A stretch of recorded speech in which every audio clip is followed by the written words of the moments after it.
Right. Right.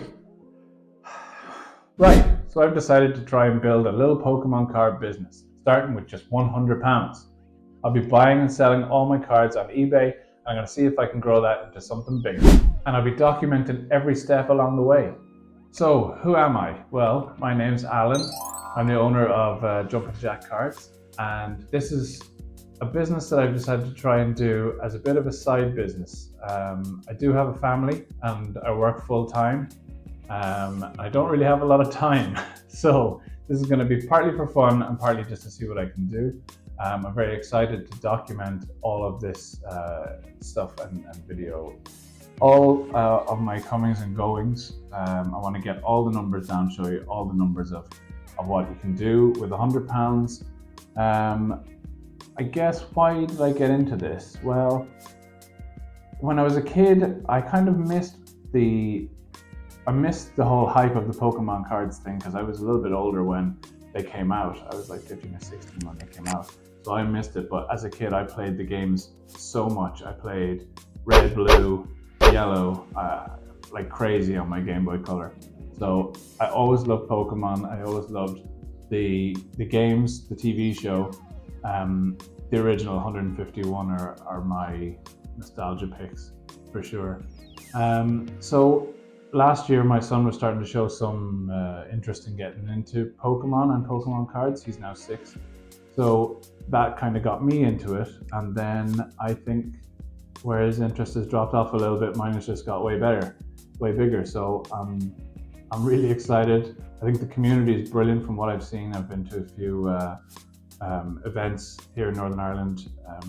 Pink Nerds, specifically our Pokemon Club in Antrim, has been fantastic. I love that. And my sons love that too.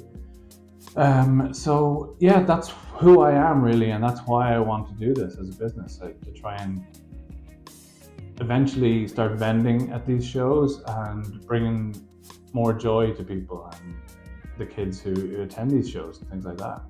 So here is the plan.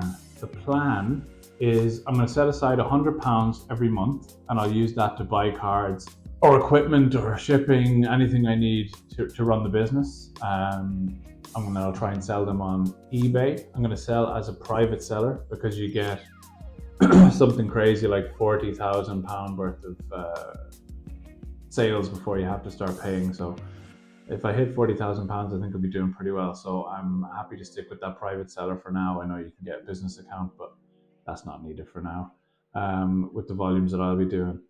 The aim is just kind of to build it up bit by bit with full transparency, documenting my process as I go along, seeing what works on eBay, seeing what doesn't work.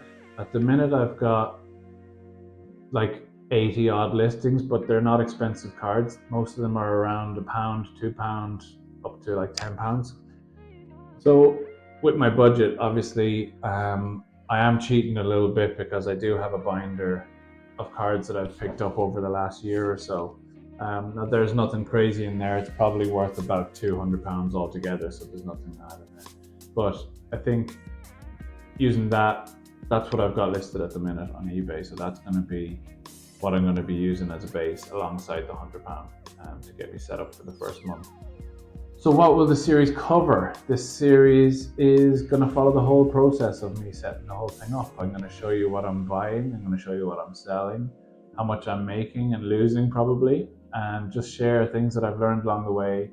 A lot of people probably thinking about getting into Pokemon cards, and I'll tell you right now, it absolutely sounds like the worst time in history to try and do it. So of course I'm doing it.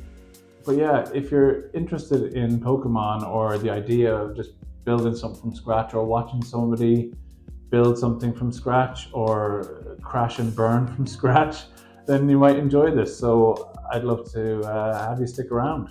So this video today is mainly just to give an overview of what I'm going to do, show everything that I've done so far, which is setting up the eBay store, checking out listings, organizing my cards, shortlisting some cards I might want to pick up,